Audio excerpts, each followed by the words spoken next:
podcast Lua Nova traz ao grande público o debate sobre temas de democracia, cidadania e direitos humanos. É uma iniciativa do SEDEC. Aqui você encontra entrevistas e debates com a marca da revista Lua Nova, reconhecida por sua qualidade científica e acadêmica nas ciências sociais.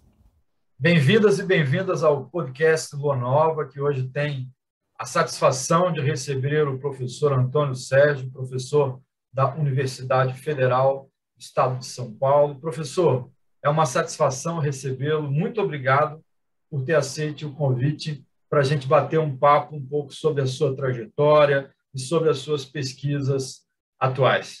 Quer dar um alô para nós, por gentileza?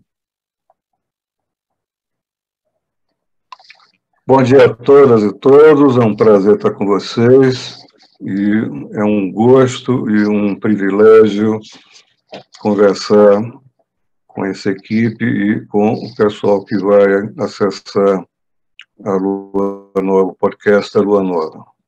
Vamos em frente. Muito obrigado, Antônio Sérgio. Vale lembrar que o Antônio Sérgio também é associado do SEDEC, no qual esta iniciativa do podcast Lua Nova está ocorrendo, e também participa do projeto do Acervo Digital, que é um projeto também ligado ao SEDEC. Antônio Sérgio, para a gente começar um pouco do nosso bate-papo, eu queria saber um pouco como foi essa mudança de áreas, porque você começa a sua graduação em Engenharia Elétrica, passa para a Economia nos anos 80 e depois faz a sua pós-graduação na área de Ciência Política. Como é que foi um pouco desse processo? Isso é fato, né? Comecei em engenharia elétrica e estou há alguns anos na área de memorialística brasileira, né? Da política brasileira. É uma trajetória bem sinuosa, mas tomada em retrospecto não é inusual para cientista social. Cientista social é sempre um mal adaptado, né? E pessoalmente pode parecer esquisito para quem faz o percurso, mas não é nem um pouco incomum que isso aconteça, né? Quando eu entrei na pós da USP, por exemplo, no mestrado, mais da metade não vinha das ciências sociais. Tinha dois ou três do direito, um da medicina, um da matemática. Então, havia um desaguador das ciências sociais por essa ou aquela razão, gente que não se sente confortável na primeira profissão. Não houve nenhuma pressão de minha família, porque, inusitadamente, minha mãe e meu pai eram engenheiros, né? Era pouco comum. Minha mãe foi a primeira engenheira de petróleo do Brasil, eles são da turma pioneira, entraram em 1950, na Escola Politécnica, e em 53 eles foram contratados pela recém-criada Petrobras.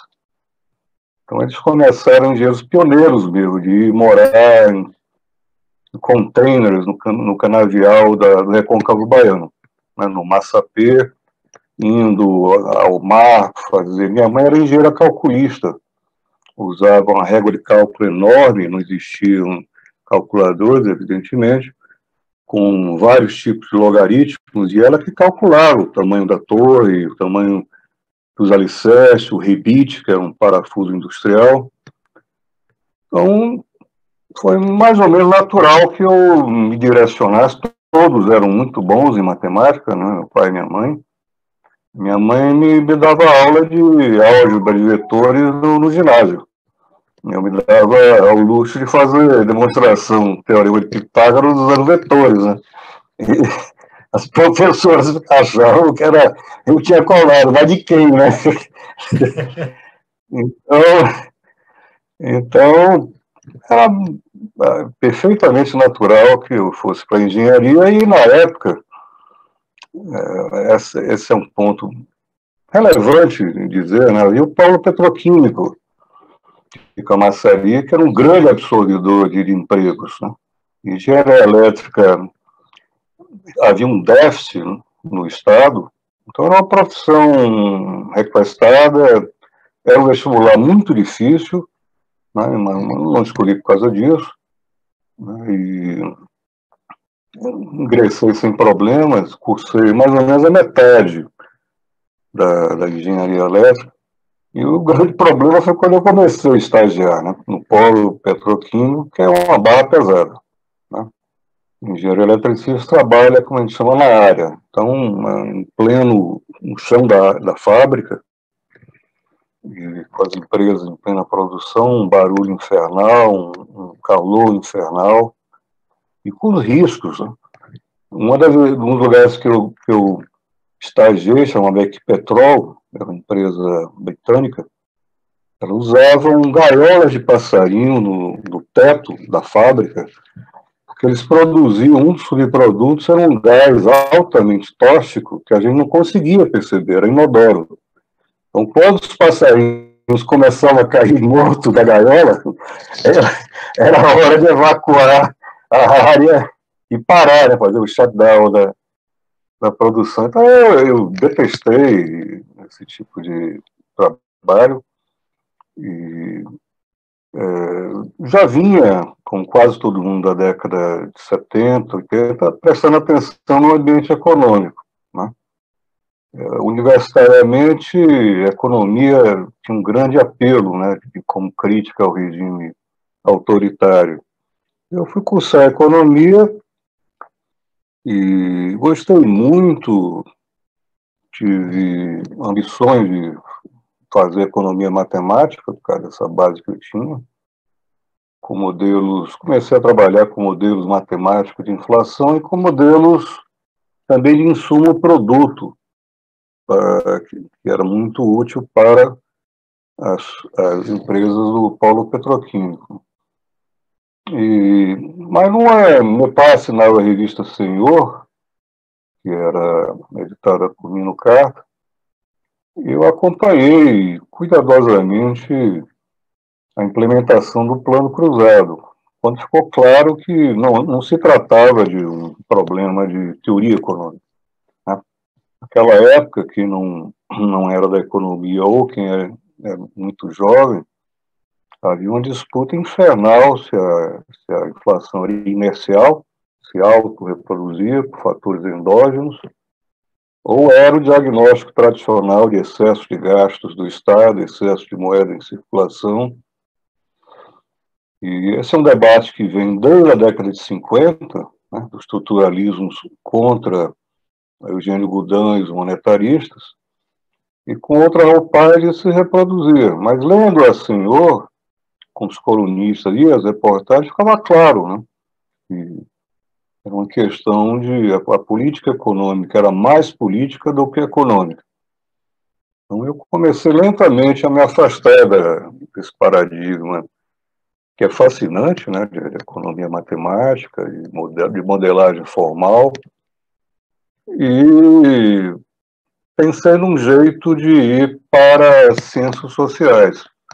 Não sabia muito bem o que era ciência política, e fiz um projeto sobre Raymond Aron, que era um pensador, um liberal clássico, que discutia de uma maneira muito lúcida o marxismo. Eu achei que era uma maneira de entrar, de uma porta de entrada nas ciências sociais, e usei o mesmo projeto para a sociologia, a ciência política, a filosofia política na Unicamp e também na PUC, né?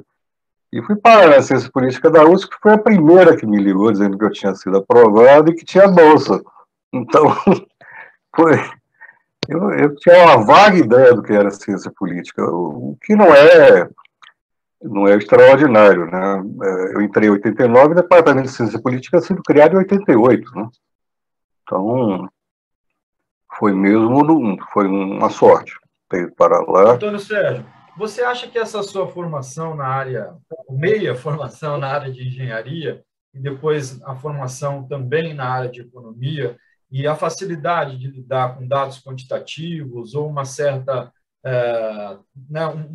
já introdução na maneira de trabalhar com questões quantificáveis, foi algo que te ajudou a entrar na USP, sobretudo para levar a cabo, né, depois você leva a cabo projetos, num primeiro momento, acerca de questões quantitativas também na ciência política, você tem uma especialização nesse sentido, mas você acha que essa entrada inicial na engenharia te possibilitou a trabalhar com uma ciência política que estava ainda nascendo do ponto de vista do Brasil, naquele contexto?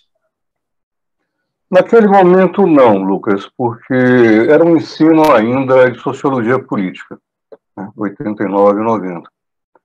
E, por coincidências, né, assim, eu fiquei muito amigo da secretária do DCP, que era uma jovem, Rita Velani, e ela se tornou amiga de toda nossa turma, e anos mais tarde ela me mostrou, mas ela não está mais lá, o crime já prescreveu, ela me mostrou minha ficha de avaliação da banca, né?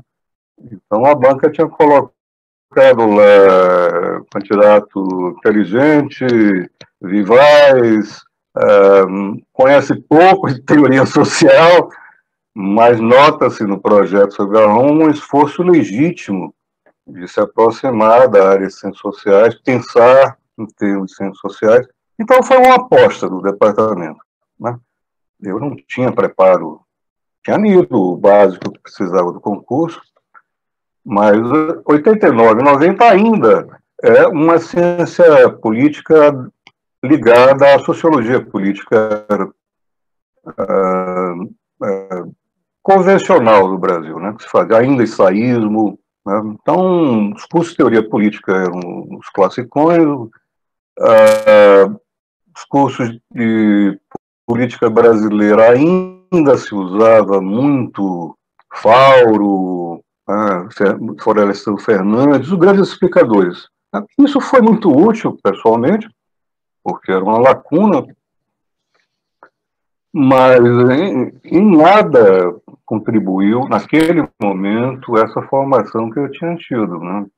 Foi uma lacuna que eu, aos poucos, e de fato, né, foi Gabriel Kuhn que colocou essa observação que um esforço sincero de se aproximar e raciocinar em termos de ciências sociais, porque foi isso mesmo que eu fiz.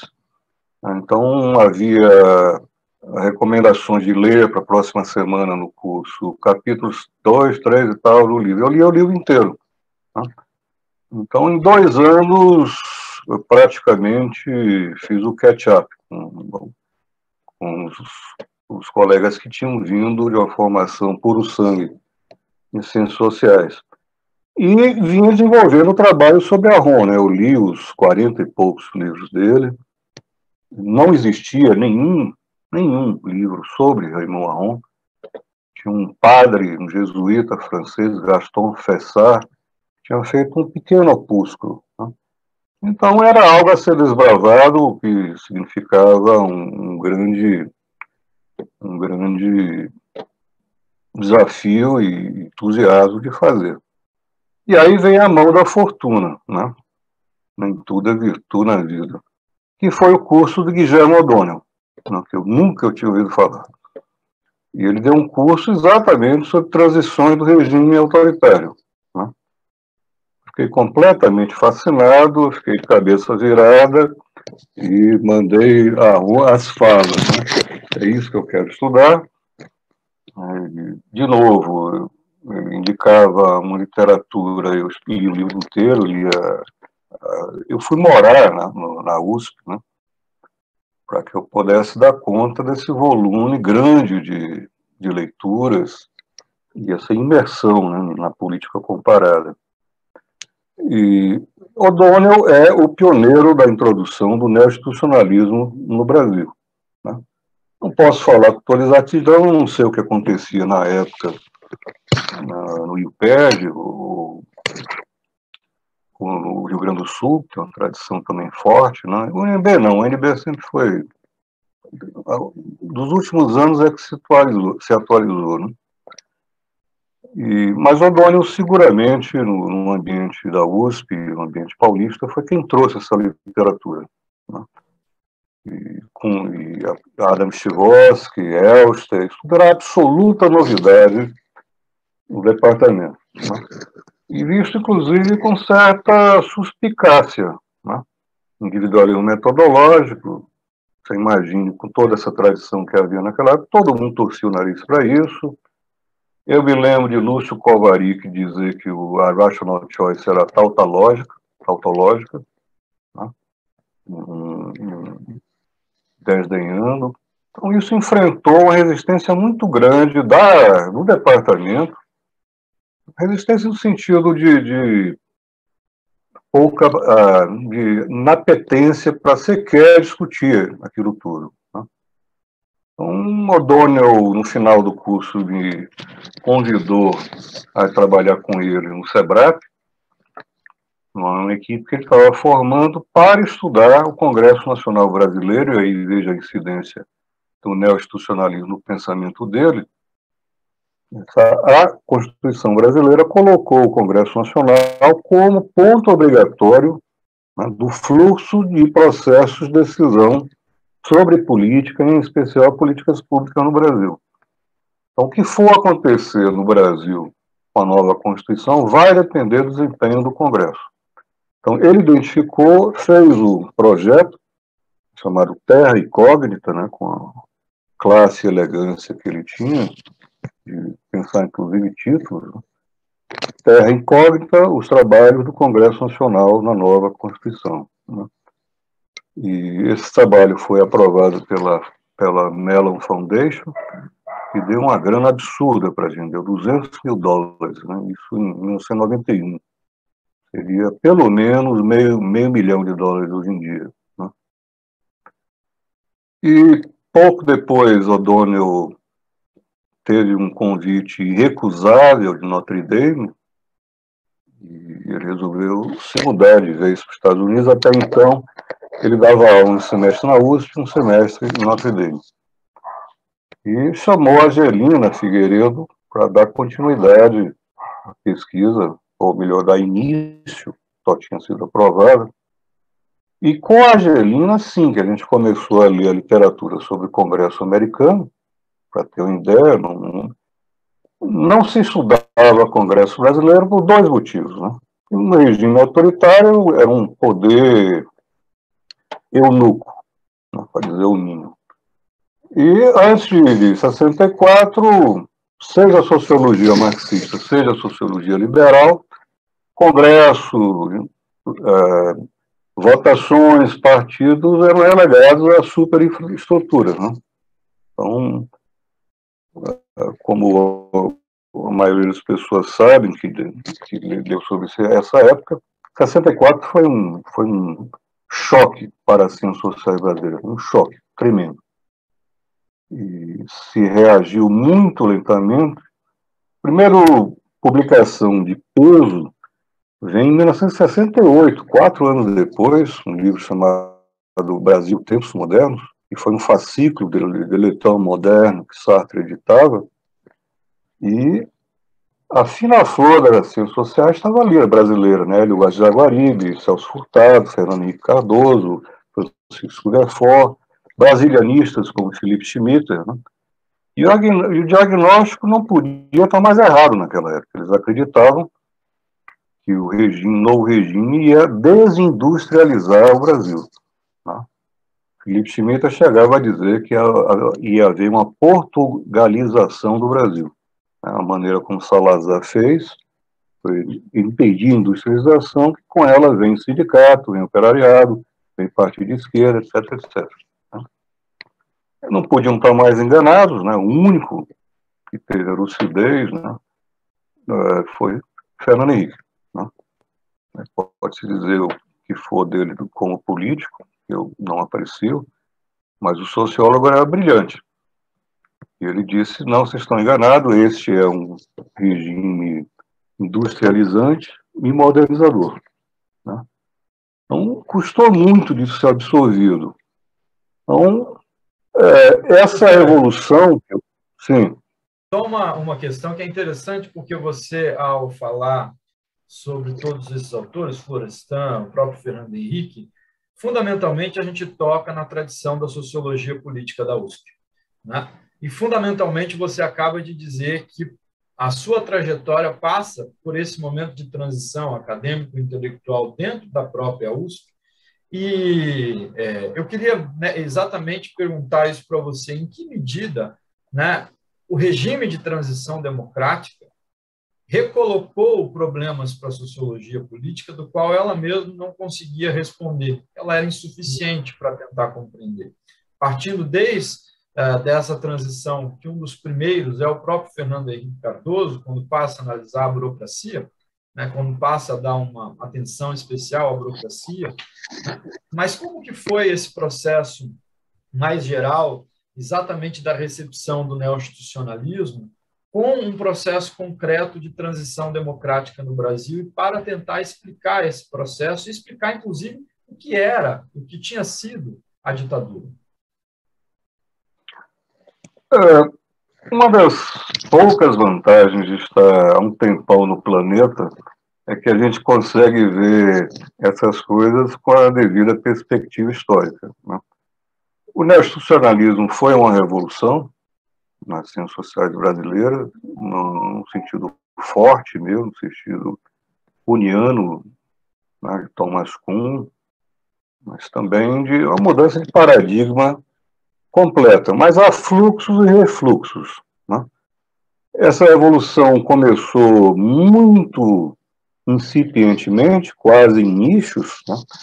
O nicho era o SEBRAP, com a Angelina e depois Fernando. No Rio, eu imagino que Wanderlei Guilherme tenha feito algo assemelhado no Rio Terge, mas eu falo do que eu vivi e testemunhei. E quem dá o grande empuxo nisso é Fernando Limonge, porque Odônio tinha ido embora, né?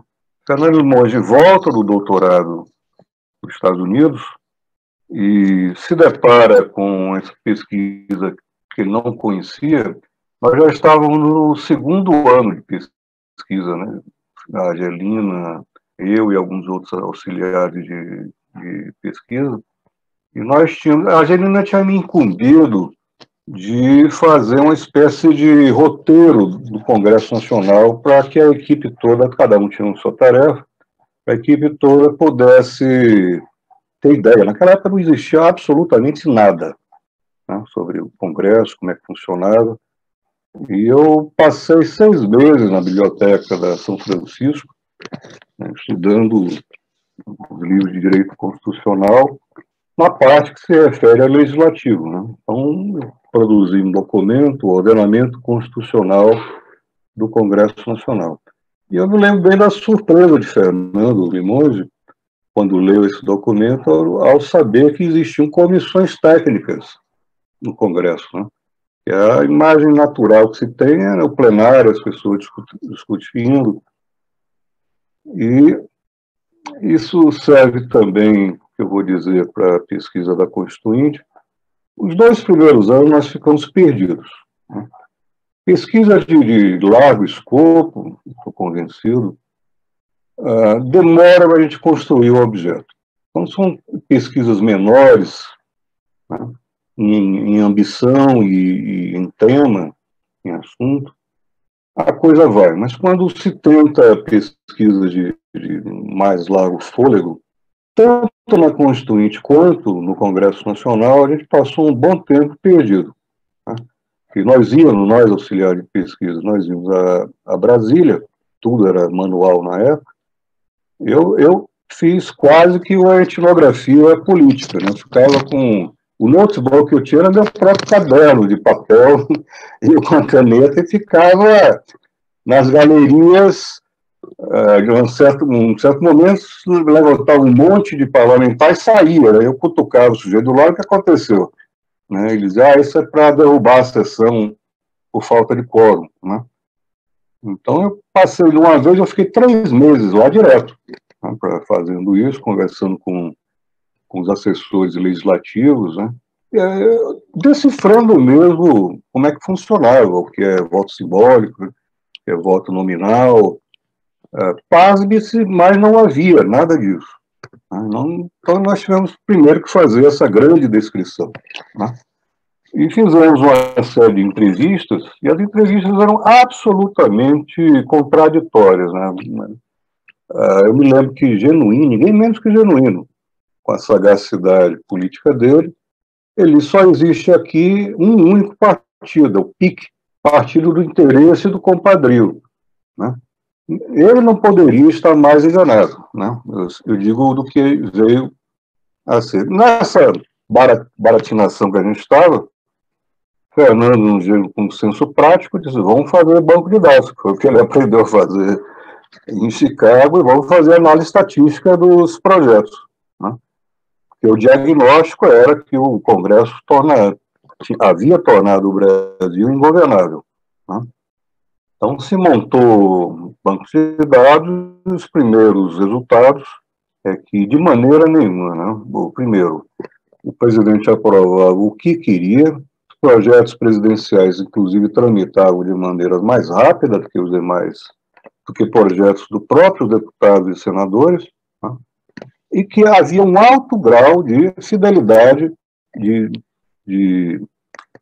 de disciplina nos partidos, né? Porque, tomado no sentido de acatar o que a liderança indica na votação. Então, isso foi um desmonte completo do que Bolívar Lamounier, por exemplo, dizia, mas também a política comparada inteira daquela época, né? Juan Lins, Arturo Valenzuela, localmente, até mesmo Marcos Figueiredo, né? Então, não só foi uma evolução com relação à sociologia política, mas com a política comparada daquela época. Todos prognosticavam que haveria um impasse seguido de golpe militar. Os 4 primeiros anos de vigência da Constituição de 88, ela viveu sob a sombra do mau agouro, né? Na ciência política, em peso, né? Na academia, mas, sobretudo, no depoimento dos politólogos à mídia, é que os constituintes tinham errado. Esse era o diagnóstico, né? E no direito, depois a gente veio apurar isso, os juristas lançavam labaredas pela boca contra a Constituição de 88, dizendo que isso é um Frankenstein, né? Os políticos irresponsáveis fizeram esse monstrengo, e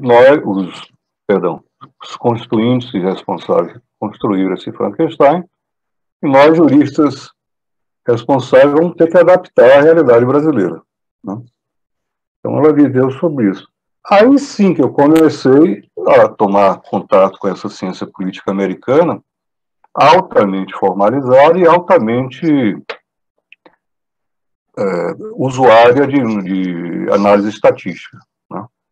Então, eu fiquei pensando, quem diria, eu fiz quase um ciclo completo, né? Inclusive porque a ciência política americana depois seria emulada nos outros países, ela pega a teoria neoclássica da economia, né? Como base, né, para fazer com as vantagens e os defeitos que isso tem, né? A vantagem é que ela tem agora uma maneira... Isso era um problema, né? Como é que o sistema político, o sistema interpela os atores? Isso era um problemaço na sociologia política de então. Não? Você lembra que Althusser, por exemplo, desenvolve uma teoria de interpelação dos sujeitos e tudo, mas esse era um grande problema, né? Toda a sociologia política era, de certa maneira, estruturalista, né? Era difícil reintroduzir o ator nas análises, né? E isso a nova ciência política tirou de letra, né? Faz o individualismo metodológico e usa o interesse próprio como a motivação, né? No fundo, é uma empreitada weberiana, ele reintroduz a intencionalidade nas ciências sociais, né? Creio que isso é algo que não se deve perder, né? Todas as críticas que eu tenho no neoinstitucionalismo, que eu vou comentar, mas foi uma revolução, né? Usar individualismo metodológico, reintroduzir atores e intencionalidade, né? E tomar as instituições como variáveis independentes, como tendo peso próprio, que é uma crítica não só ao marxismo, digamos, convencional, universitário, como também à sociologia liberal e à ciência política pluralista. Se tiver tempo, eu comento mais sobre essas críticas do neo-institucionalismo. Então, a partir daí, né, é que eu voltei a me interessar por formalização e por análise estatística. Então, eu fui 2 vezes à Mística, que é um centro de excelência no mundo de análise estatística para ciências sociais, né, ensinada por cientistas sociais. Eu acho que uma das razões que as ciências sociais, os alunos se desinteressam rapidamente, a economia também, é porque é dado por estatísticos, né? Um exemplo de porcas e parafusos e baralho e pau, e a gente não consegue visualizar como é que isso possa ser usado em ciências sociais, né? É uma chatice descomunal, né? Eu tive uma professora de estatística no curso de economia, que ela me dizia para a sala, né? Decorem, vocês são incapazes de entender estatística. Não é cristão que vai se interessar por métodos quantitativos desse jeito, né? Então, Michigan foi um aprendizado grande, conhecer outros colegas também, né? Sérgio, é interessante quando você traz, né, a questão de olhar para o Congresso Brasileiro à luz já dessa perspectiva neo-institucionalista, que traz, dentro das suas forças e dos seus limites, mas traz elementos importantes para a gente pensar, inclusive, entre outras coisas, o peso das instituições, né, no comportamento político, seja dos atores, seja da ação coletiva, enfim, que era algo que começa a aparecer nos Estados Unidos na década de 60, na década de 50, e, de alguma maneira, começa a se engatinhar, né, no Brasil a partir dos anos 80. Dá vontade de perguntar várias coisas, inclusive a diferença que era montar um banco de dados lá na década de 60 e 70 e a diferença que é, para os dias de hoje, né, montar um banco de dados, trabalhar com processadores muito mais rápidos em termos estatísticos, mas eu vou fazer uma pergunta um pouco mais simples, porque esse processo no qual se passou a olhar para questões específicas dentro do próprio Congresso brasileiro, processo de amadurecimento da própria ciência política no país, tem muito a ver com as suas pesquisas de mestrado e de doutorado, né? Que é justamente a análise do processo orçamentário, das comissões orçamentárias. Você poderia falar um pouco sobre como você, dentro desse contexto geral, como é que você construiu esse objeto, se ele estava também par e passo com esse caminho de amadurecimento mesmo, de recepção dessas novas teorias, e o que você queria dizer, mas depois eu vou te fazer uma pergunta mais geral, que parece ser interessante também, e que caminha concomitantemente com esse processo de amadurecimento da sua pesquisa. Certo.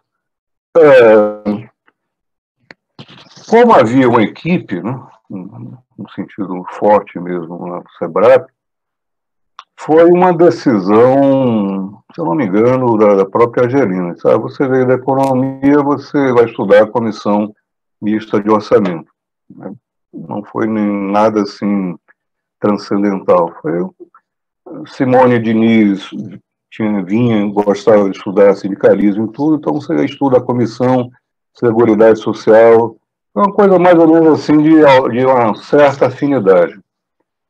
Então, não existia, como eu disse, absolutamente nada sobre a Comissão Mista de Orçamento, que é 2, 3 anos de publicado, a Constituição, e eu primeiro tentei ler sobre, né? Encontrei alguma coisa sobre a experiência de 46. Né?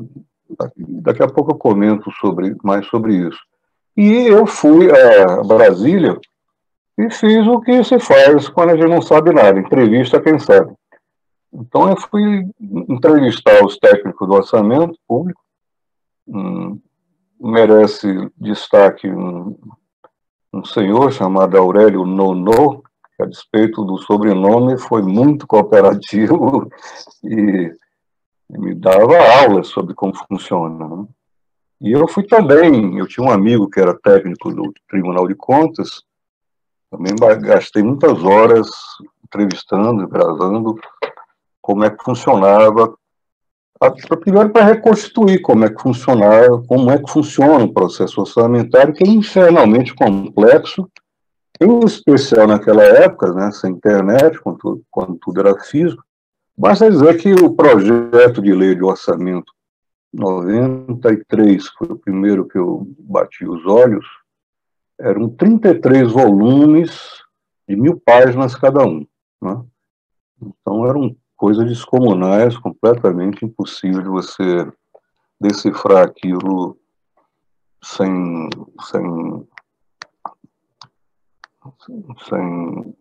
pistas anteriores, né? Então, eu mergulhei nisso, né, e alguém também do SEBRAP, se eu não me engano, a Angelina, fez, faça aí disso o seu mestrado, né, já que você está até a orelha mergulhado. E também fiz uma espécie assim, de resumão, né. Eu soube que circulou muito pelo Brasil, o pessoal da ciência política nascente, Marcos Mello, o pessoal da UPERJ, né, esse espécie de manual de como é que funcionava o processo orçamentário brasileiro, né? As coisas que a gente já sabia, as coisas ainda que a gente não sabia. E eu usei relativamente pouco da formalização, porque tem um pormenor que vale a pena comentar, né? A ciência política americana, em especial na área que se chama lá de Legislative Studies, que é de longe a mais desenvolvida, ela é altamente formalizada, né? Modelos complexos, inclusive com teoria dos jogos. Tem um modelo de relação entre comissão e plenário que eu demorei 1 ano para entender, né?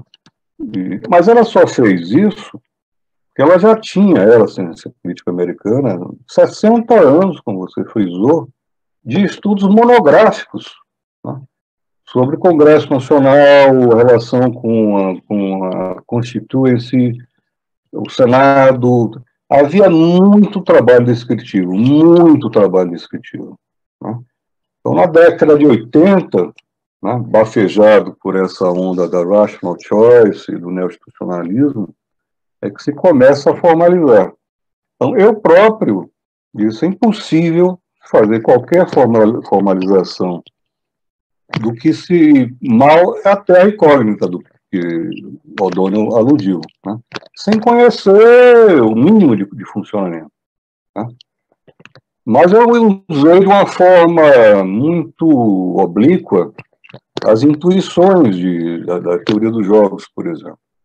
Então, o que era fundamental nesse trabalho de orçamento? E tem um detalhe que também acho que merece referência.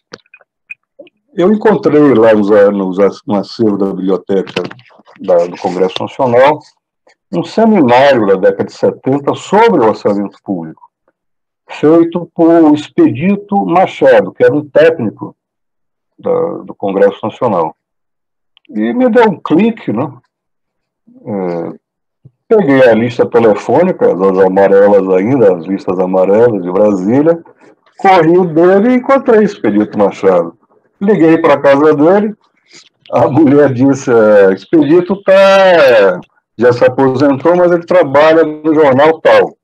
Me deu o endereço, liguei para lá, falei com ele, disse, não, pode vir aqui, eu levei o gravadorzinho, e ele me deu uma aula de como é que funcionava a orçamentação no regime de 46, né, sob a égide da Constituição de 46.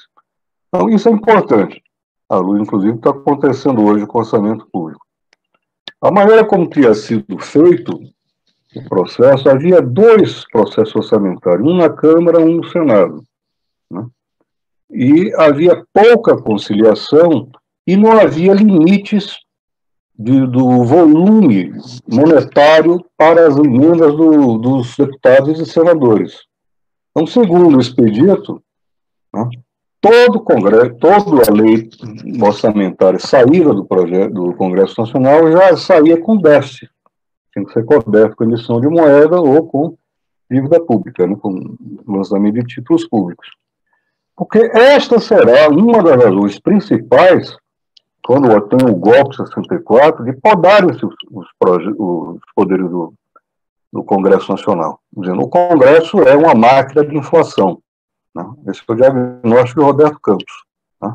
Então, eles podaram as emendas. A questão toda, já naquela época eu me perguntava, é que isso, primeiro, era algo impressionístico e de gente para lá de suspeita, né? Simonsen, Roberto Campos e tudo, tecnocratas, né? Dentro do Congresso inflacionário. A hipótese de indisciplina fiscal do Congresso Nacional ainda está para ser testada, de 46 a 64. Mas o importante é este diagnóstico, né?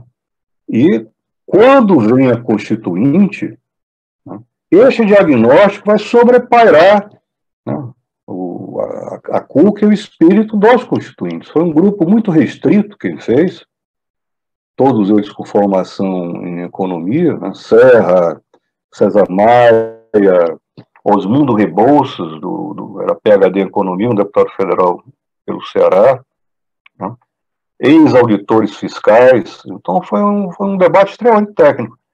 E todos eles, né, quando eu fui fazer a dissertação, eu li as atas da Constituição, todos eles, a gente não pode repetir o populismo fiscal de 46. E também não pode permitir, né, a castração que os militares fizeram. Então eles construíram um sistema orçamentário extremamente complexo, que voltava a permitir a emenda, mas toda emenda que se fazia ao projeto original do Executivo tinha que cortar alguma despesa já presente no Executivo. Então, o nível geral não subia. Né? Então, esse é um só dos aspectos de um sistema muito sofisticado e complexo que eu penei muito para decifrar. Né? O processo... Sobre esse sistema, é exatamente isso que eu queria perguntar, porque eu penso que, né, essa pesquisa sobre o orçamento, de alguma forma, lhe implicou a pensar o processo mais geral da Constituinte no Brasil. Né? Um processo em que você, entre outras coisas, argumenta que só haveria a possibilidade de pensar esse regime de transição, né, através, ou de executar esse regime de transição, através de uma Assembleia Constituinte.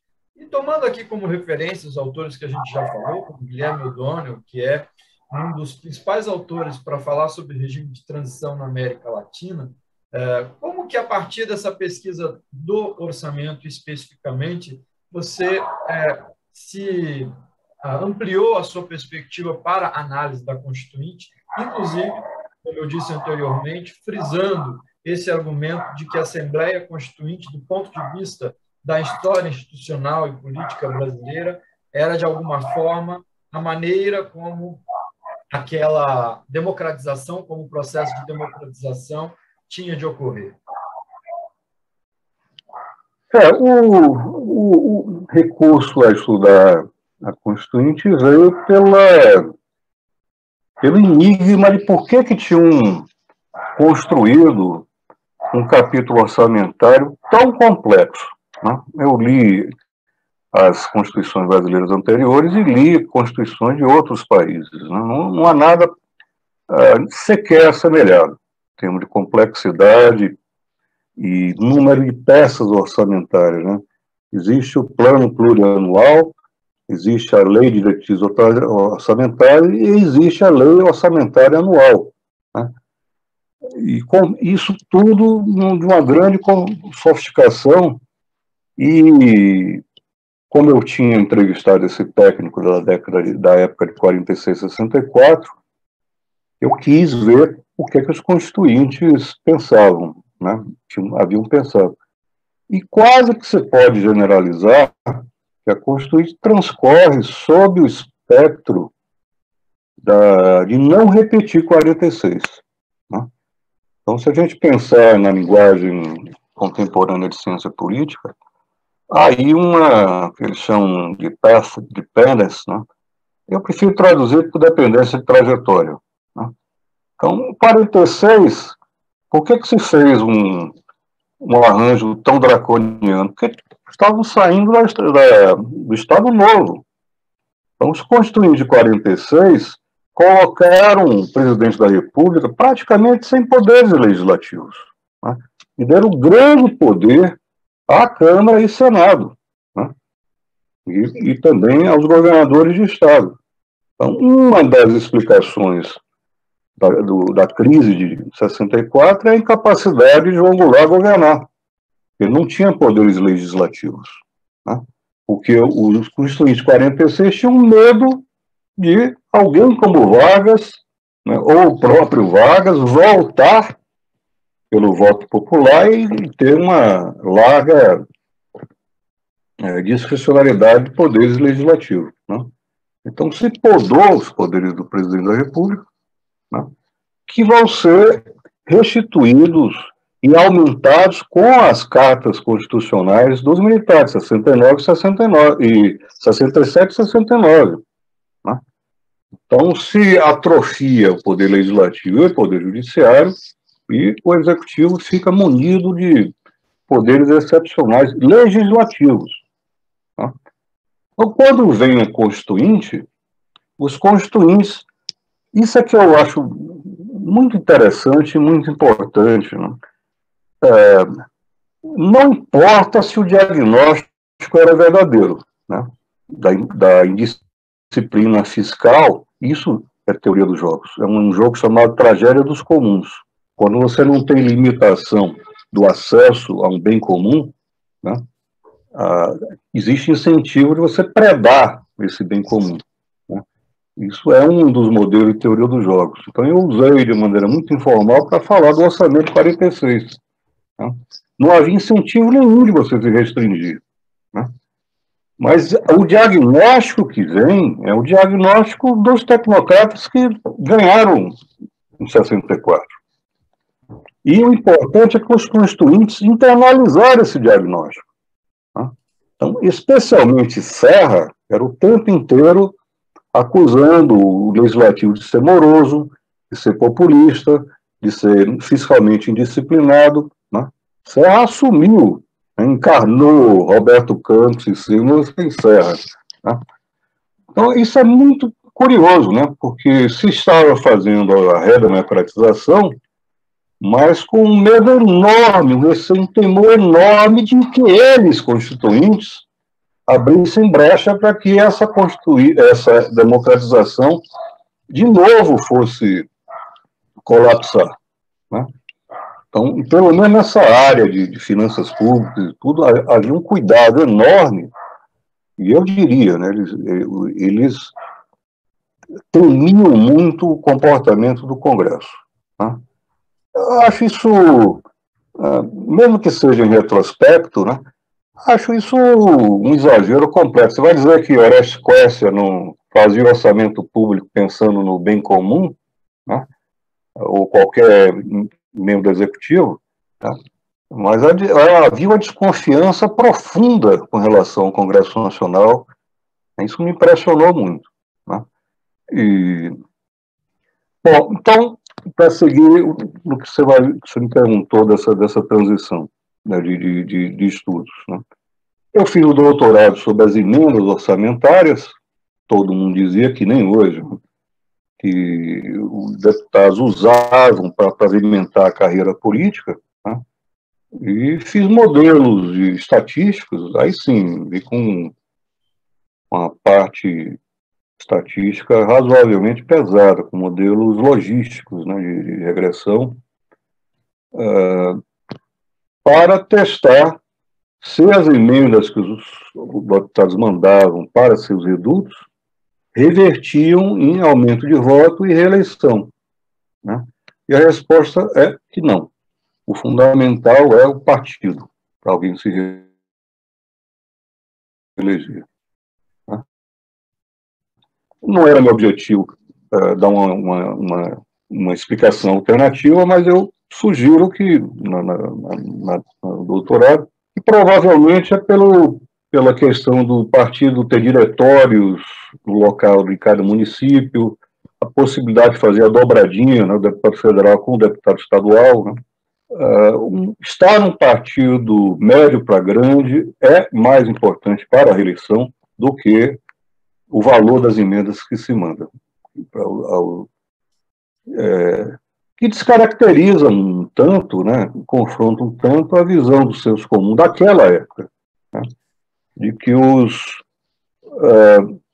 que Delfim, né, malicioso como sempre, dizia que tinha se tornado um orçamento farofa, né, que os deputados pulverizavam. Isso era falso em face do que eu disse, das restrições. Isso era falso, depois mostrando que o retorno não é automático, né? O retorno em termos de carreira. Hoje é um pouco diferente, porque não é tanto interesse na reeleição, mas mandar dinheiro do orçamento para empresas amigas ou empresas de fachada e embolsar esse dinheiro. Aí é a degeneração completa. Aí nós estamos falando em desinstitucionalização completa. Né? Mas, na época, foi importante demonstrar que não havia, primeiro, indisciplina fiscal da Câmara, segundo, que isso não era automático, como se dizia, né? Que emendas aos currais eleitorais, inclusive não existe curral. O reduto eleitoral dos deputados é o Estado inteiro. Antônio Sérgio, continuando um pouco no assunto da Assembleia Constituinte, é interessante perceber que você permanece estudando a questão da Assembleia Constituinte, mas agora coordenando o projeto de memória da Constituinte e, portanto, transitando da ciência política institucional para a questão da história oral, ao elaborar uma série de entrevistas, entre outras pessoas que você entrevistou, Dalmo Dallari, Maria Vitória Benevides, Gisele Cittadini. Queria te perguntar como é que foi essa transição, né, do ponto de vista de métodos de análise, de pesquisa, para voltar a um assunto que você já vem estudando há muito tempo. Eu dizia que o marco para mim foi o escândalo do Mensalão em 2005. Né? Ali ficava claro que o mais pensar as instituições com poder causal e como variáveis independentes. Então, a partir de 2005, eu já estava fora do SEBRAP já há alguns anos, eu já tinha me doutorado, dava aula no setor privado, passei a tomar distância do neoinstitucionalismo e a procurar uma outra maneira de praticar a ciência política, por assim dizer, né? E veio bem a calhar o convite do Cícero Araújo para participar de uma equipe no SEDEC que iria estudar, a princípio, a Constituição. Né? Para ser sucinto, rapidamente nós chegamos nosso interesse era recuperar as etapas que levaram até a produção da Constituição. Né? E como é que fui parar, sair da análise estatística e formalização matemática para a história oral e também cinema documentário, que é algo que eu acho que vocês não têm ciência disso, né? Então, quando começou o projeto, foram 3 projetos no total, no SEDEC, e o primeiríssimo era exploratório. Então, nós tivemos aprovado o projeto pelo CNPq e nós decidimos fazer, mais uma vez, entrevistas exploratórias. E nessas entrevistas, teve uma que me marcou muito, que foi com Francisco Itaker. Né? Quem lembrou dele foi um colega da equipe, Jefferson Goulart, que é amigo do Francisco Ítaca. E o Ítaca, ao relatar como é que se formou, que nós desconhecíamos, o plenário pró-participação na Constituinte, né, liderando grupos populares a partir da inserção da Igreja Católica nas comunidades eclesiais de base, o Ítaca comentou que, tão remoto quanto 1975, os bispos católicos brasileiros entraram em contato com outros bispos progressistas no mundo inteiro e fizeram um encontro em Paris, em 1975, chamado Jornadas Internacionais para uma Sociedade Sem Dominações. E que no retorno deles aos seus países, eles resolveram apostar, imaginem só, na volta ao Estado de Direito, a volta da democracia, e o meio encontrado para isso era convocar-se, né, chamar-se uma constituinte. Então, Dalmo Dall'Aria confirmou isso tudo e expandiu, mas essas e outras histórias que nós ouvimos nos convenceram que havia uma pré-história da Constituinte muito, mas muito mais longa do que se imaginava. Né? Também, tentando ser sucinto, o que a Aliança Democrática fez com Tancredo Neves e o PFL, e depois Ulisses, isso já é uma leitura própria, mas também dividido com alguns colegas, como Cícero. A ideia era fazer uma reconstitucionalização pelo alto, né? Não era só uma redemocratização pelo alto. Está muito claro que Ulisses apostava, e a Aliança Democrática, uma nova Constituição de 46. Essa era a ideia. Né? Então, daí que houve uma consulta de Ulisses com um jurista ligado aos autoritários, chamado Clóvis Ramalhete, que ele fizesse um anteprojeto. Foi o próprio Tancredo que idealizou a comissão de notáveis, né, que depois se chamaria Comissão Arinos, como para criar um anteprojeto. E, por fim, a ideia de fazer um Congresso Constituinte, não uma Assembleia Constituinte. Né? Então, estava claro que as forças da Aliança Democrática não só haviam feito a transição pelo alto, como pensavam em fazer a reconstitucionalização pelo alto. Né? Uma Constituição liberal conservadora. Essa que era a ideia. E um dos vetores, não o único, mas um dos vetores, né, diz que abalaram esse planejamento da Aliança Democrática foi que, tão logo começa a Constituinte, por causa do regimento da Constituinte, as massas populares, os movimentos populares invadem o Congresso, literalmente. Né? Isso bagunçou completamente o planejamento deles. Né? E depois a liderança de Mário Covas, o preferido de Ulisses era Luiz Henrique, né? E Mário Covas ganha a liderança com um discurso arrasa quarteirão. Né?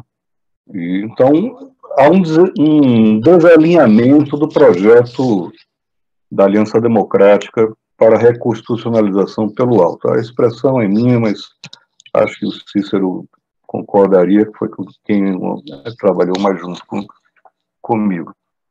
Então, essa longa entrevista com Francisco Ítaca e outros, né, nos convenceram que havia uma trajetória a reconstruir, né, uma reconstrução de como se chegar. E, de fato, as diversas entrevistas com o pessoal do movimento ecologista, movimento negro, movimento indígena, a partir da década de 70, todos começam a apostar que haverá uma Constituinte no futuro. Né? Não havia nenhuma base concreta para isso, mas é uma formação de uma agenda de direitos. Né? Então, a própria Igreja Católica foi um ator fundamental, um ator que, infelizmente, a gente não vai conseguir recuperar. Né? teve uma figura protagonista aqui em São Paulo chamada Dom Cândido Padim, que era o arcebispo de Lorena. Ele chegou a cursar direito na São Francisco para ajudar na formatação dos movimentos populares. E dá uma galera isso. Eu me tornei um caixeiro viajante da Constituinte. E se embrenhava pelo Brasil afora, em comunidades rurais, com comunidades de mulheres interessadas em política, explicavam o que era uma Constituinte, como é que se faz, e daí eles tiram uma divisa, né? A Constituinte sem povo não traz nada de novo. É isso que vai bagunçar o plano da Aliança Democrática, né? Então, a partir dessas primeiras entrevistas, né, ficou claro para nós todos que valeria a pena investir, né? A gente fez um segundo projeto chamado Em Busca do Processo Constituinte, né, tomado nesse sentido largo, né? E começamos a fazer, e eu terminei parando eu era um simples membro da equipe, fui guindado ao pomposo cargo de secretário executivo da equipe, e eu achei que para dar conta do recado, eu precisava entender de história oral, não sabia direito o que era, mas estava claro que não podia se conduzir amadoristicamente. Na própria entrevista do Ita aqui, né? Às vezes a gente tanto tempo, você lembra Estela é a esposa dele, também militante, ela dizia, não foi o Wagner Canhedo, o dono da Vasco, que emprestou o avião para a gente, ele, é mesmo. Eu digo, assim não vai, eu pensando, né? Assim não vai. Precisa ter método, precisa ter sistemática. E aí eu fiz um curso intensivo na GV de história oral e arquivologia, como tratar e como montar arquivos. E, na sequência, eu fiz também um MBA em cinema documentário. Né?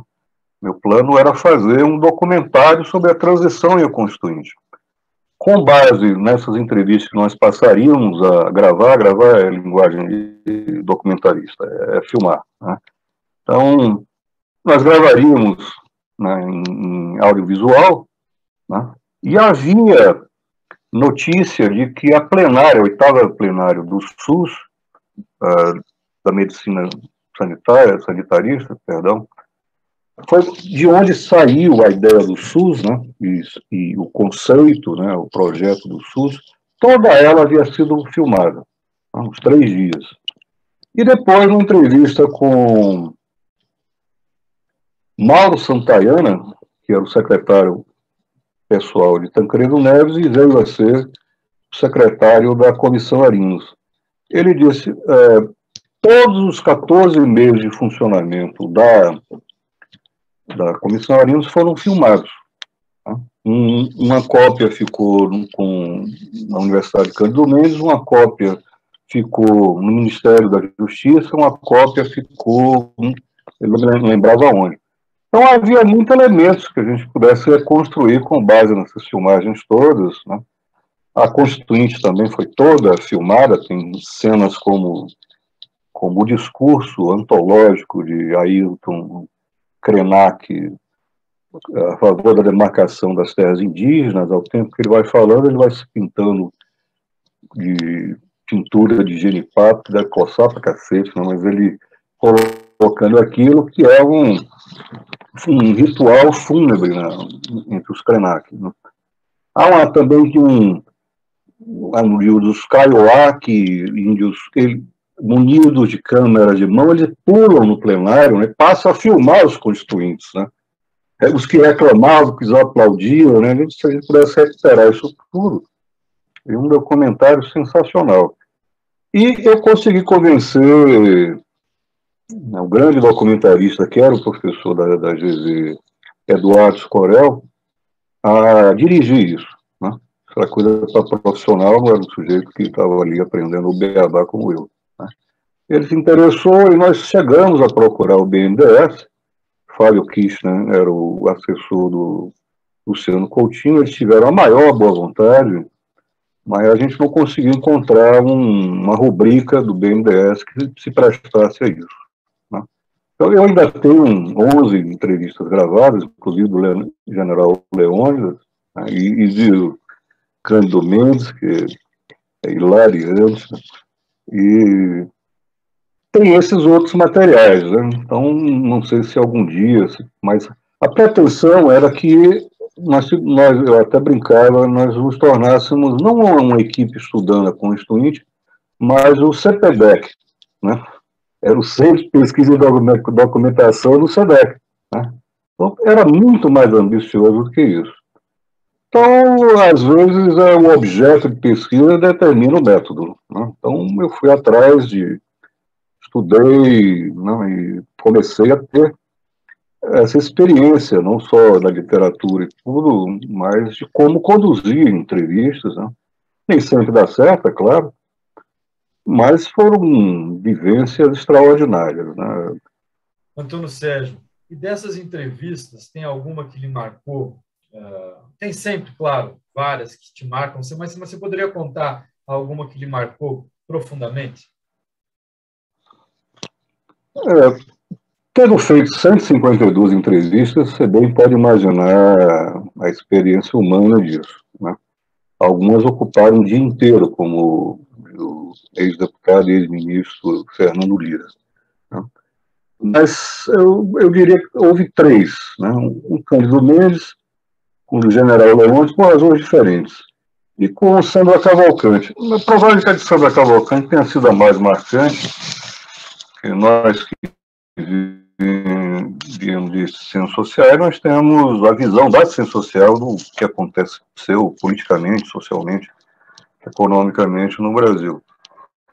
E ela destilou uma história, né, um envolver político brasileiro do olhar, do ponto de vista de um aldenista, né? Então, era uma espécie de história contrapelo, né? Então, foram quase 8 horas de entrevista com ela. Ela matou a gente, ela tinha 87 anos e não aguentava mais, ela lá narrando. Então, há um episódio, por exemplo, que ela diz: eu me lembro quando eu era criança, de titio chegar em casa todo ensanguentado, com o braço quebrado, etc, etc, que tinha sido espancado pela polícia de Vargas. E a gente pergunta quem era titio e tudo. O tio tinha acompanhado Severo Fournier na invasão do Palácio Guanabara, né, que é aquela intentona dos integralistas para matar Vargas, né? Então ela estava conduída que titio tinha tomado uma sova porque tinha ido lá invadir para matar Vargas, né? E ela dizendo, isso não saiu da minha memória, e na Constituinte eu fiz questão, no artigo 5º, colocar os direitos e garantias individuais. O artigo 5º, aliás, tem vários pais, né? Cada um que a gente entrevista diz que ele é que fez o básico do artigo 5º, Cândido Mendes a se atribui, e etc. Então, foi interessantíssimo, né, ver a defesa dela do Carlos, e lentamente a gente foi descobrindo que o Carlos era Lacerda, né? Então, ela mentalmente estava na época do Lacerda, ela foi secretária de saúde do Lacerda, secretária de assistente social do Lacerda, né? Então, o que acontece com esse pessoal de mais idade é que eles costumam, e também ensejado pelo roteiro que nós aprendemos a fazer e mandar antes, né, eles vão retraçando a trajetória, né? Então, ela narrou a presidência dela do BNH, quando ela foi à Alemanha Ocidental fazer curso disso. Então, foi riquíssimo. Nada disso comparece na entrevista dela, porque senão ficaria uma maçaroca, né, os futuros livros, né? Então, foi uma viagem ao coração do denismo, né? Então, muito rica, muito detalhada a trajetória toda, e teve um momento que ela, já à noitinha, né, ela preparou, inclusive, um lanche para a gente com risole de camarão, com empadinha, e um whiskyzinho, nada de guaraná nem suquinho, né? Todo mundo, inclusive ela, lá no escão, né? E chegou um momento que ela disse, eu vou pedir para vocês pararem de gravar, eu queria contar o último dia de Carlos Lacerda, e ela narrou, né? Lacerda estava fora da política, cassado já, e ele cultivava rosas, e era diabético. Então ele se picou no espinho de uma rosa que ele estava cultivando no jardim, isso à tardinha, começou a passar mal, é levado para uma clínica particular, isso tudo segundo a versão da Sandra Cavalcante. E que não aparecia médico de jeito nenhum, ela ia lá, reclamava, e ela viu Carlos Lacerda agonizando, ficando cinza, ficando azul. Isso tudo num tom dramático e contido, né, como eu nunca vi antes. Né? Nunca vi, nunca testemunhei nada parecido. Né? Ela tinha mais ou menos de 1 hora, sem apelação, sem nada. Até hoje eu fico em dúvida se eu deveria ter gravado, né? Meu espírito de pesquisador, foi uma coisa impressionante. Claro que se eu tivesse gravado, hoje em dia eu gravaria. Não publicaria, né? Mas foi uma coisa tremenda, né? A entrevista. De Cândido Mendes, porque a gente não sabia, ele tinha uma série de tics, né? Coisa mesmo assim que no Nordeste chama de muganga, né? De esgares, gritos, torcida olho, virado e tudo. E a gente, intuitivamente, né, os três, eu, Jefferson e Ademar, a gente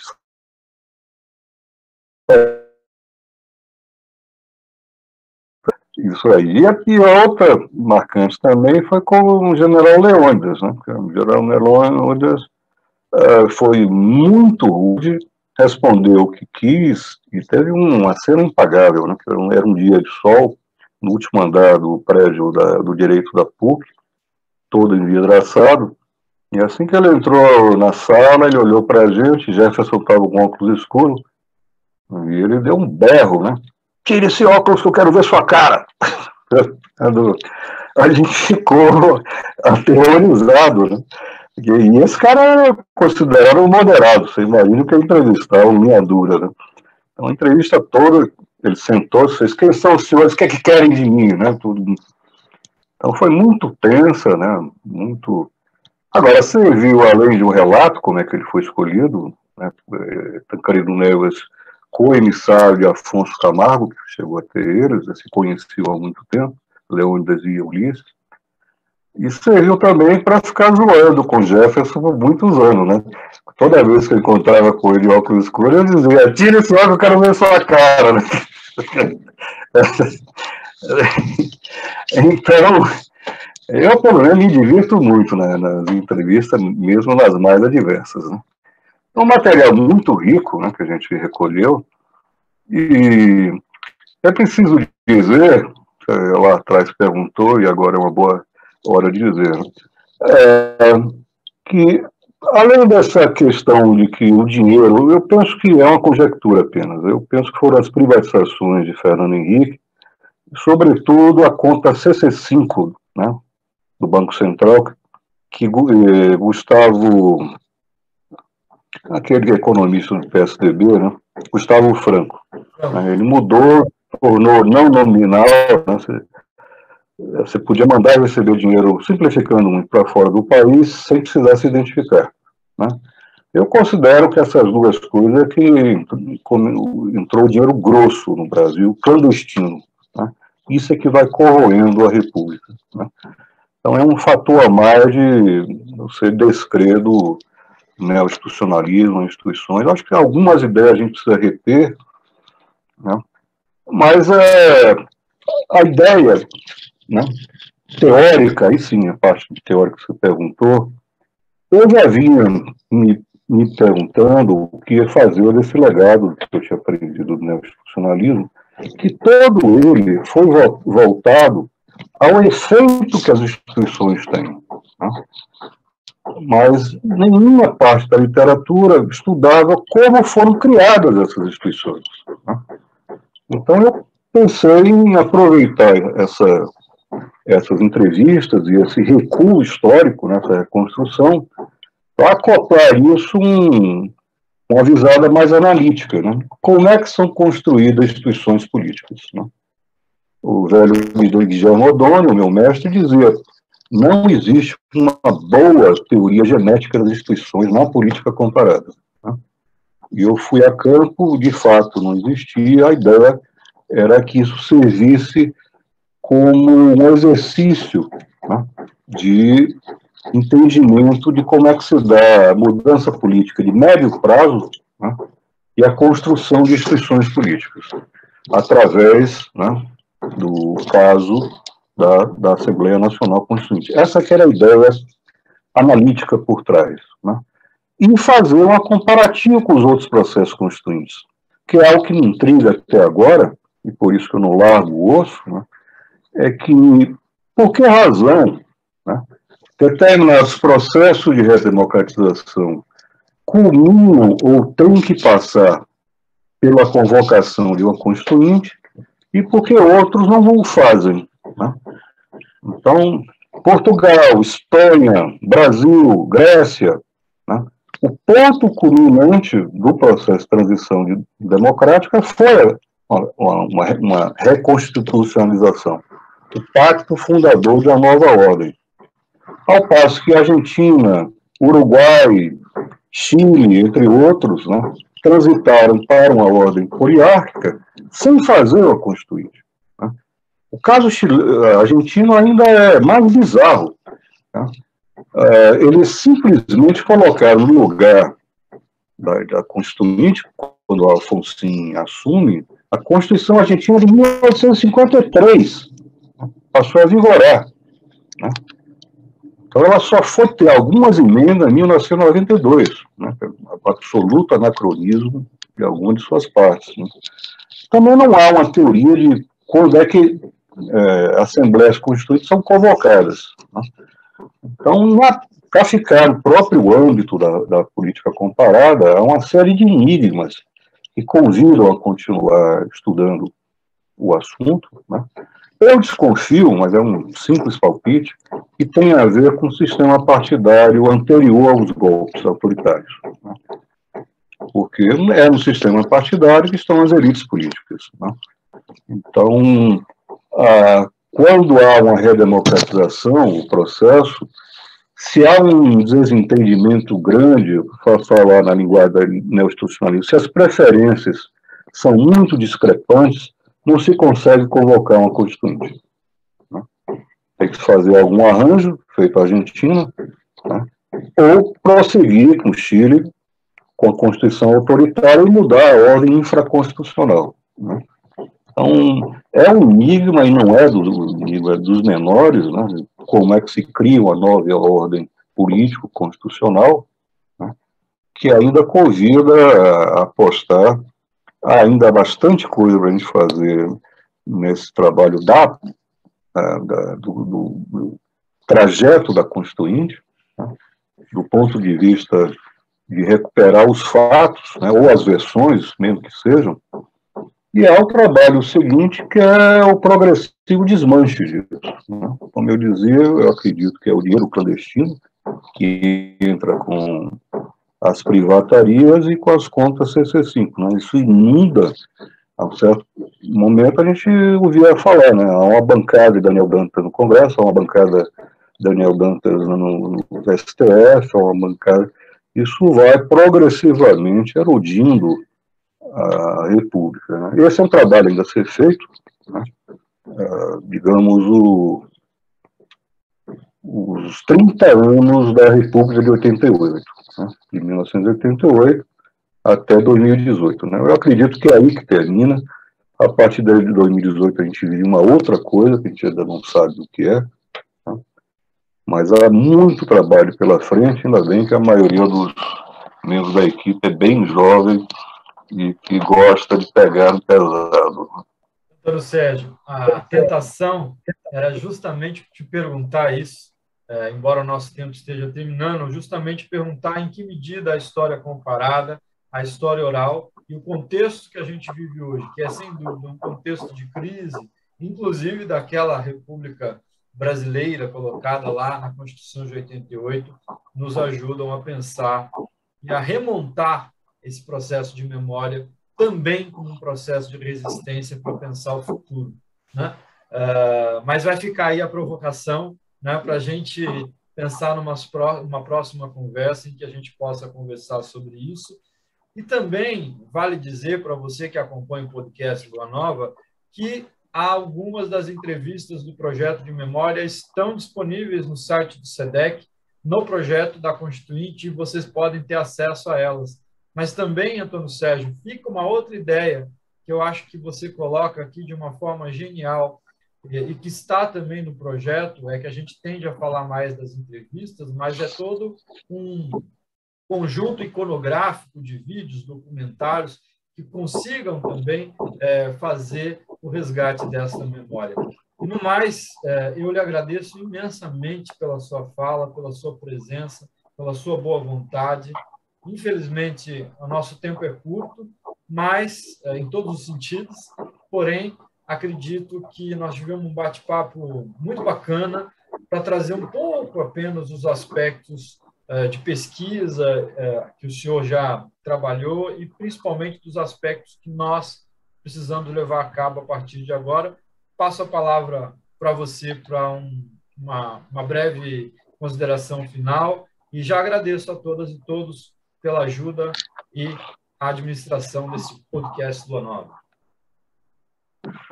Bom, antes de tudo dizer que prazer é inteiramente meu de falar de assuntos que me apaixonam, como vocês devem ter percebido, né? E é um aspecto que, ademais do simples, mas não é simples, mas da mirada essencialmente institucional, que vale a pena comentar, que é algo também que nós nos damos conta no transcorrer da pesquisa, né? Em 1978, há o Manifesto dos Oito. Eram 8 principais empresários do Brasil, e ali é um dos marcos. Eles se solidarizam da política econômica de Geisel, passam a pregar abertamente a redemocratização. No ano seguinte, tem o artigo seminal do professor Carlos Nelson Coutinho, A Democracia com Valor Universal, né? Isso provoca um terremoto nas esquerdas, mas ele dizendo que a democracia política, né, não tem nada, não se pode mais ver simplesmente como uma democracia formal e burguesa, mas a democracia política é um valor em si mesmo. Então, sem essa conversão, né, de esquerda e direita, de capital e trabalho, às regras do jogo democrático, eu estou convencido, absolutamente convicto, que não teria havido Constituinte. Não teria havido Constituinte, ou se tivesse, né, as derrotas que o Centrão teve, eles teriam virado a mesa. Houve uma espécie de conversão às regras do jogo ali no final da década de 70 e de 80. Né? E a tragédia desses 30 anos da República de 88 é que, a certa altura, houve uma reversão dessa adesão às regras do jogo. Né? Então, isso é que é trágico, né? E também há erros do PT, se a gente analisar, que foi a desconexão que ele teve com os movimentos sociais, os movimentos populares, que foram fundamentais para que o Constituinte não fosse o projeto da Aliança Democrática, uma Constituição liberal conservadora. Então, são dois aspectos, né, um erro crasso que o PT cometeu, do lado do capital, esse escape, esse descomprometimento com as regras do jogo democrático. Né? Isso é que criou o contexto trágico no qual nós estamos e que, de certo modo, nos reconecta com o passado sombrio brasileiro, né? É uma espécie assim de Bolsonaro é apenas um dos avatares do bolsonarismo eterno brasileiro. Né? A gente vai ter que enfrentar agora isso. Né? Essa é a realidade que foi desvendada. Né? Existe um bolsonarismo larvar desde que o Brasil é Brasil. E agora a direita encontrou que há muito tempo ela procurava. Né? Um líder à extrema-direita, né? Um líder carismático. Né? Então nós estamos, como dizem os psicanalistas lacanianos, nós estamos deparando com o real. Né? Então, o real do Brasil compareceu agora. Né? Não sabemos como fazer, mas vamos resistir. Obrigado, professor Antônio Sérgio. Parece que o real está aí, na nossa frente, e a gente precisa enfrentá-lo, né? De modo que a sua fala é muito interessante para a gente pensar, inclusive, em estratégias, não só estratégias de luta, mas estratégias de pesquisa que também possam nos ajudar a compreender o que é esse real. Em nome do podcast Lua Nova, eu lhe agradeço muito e espero que a gente possa, numa nova oportunidade, continuar batendo um papo, porque ainda tem muita coisa para a gente conversar. Muito obrigado mais uma vez pela sua disponibilidade e a gente se vê numa próxima ocasião. Muito obrigado, até a próxima. Até lá.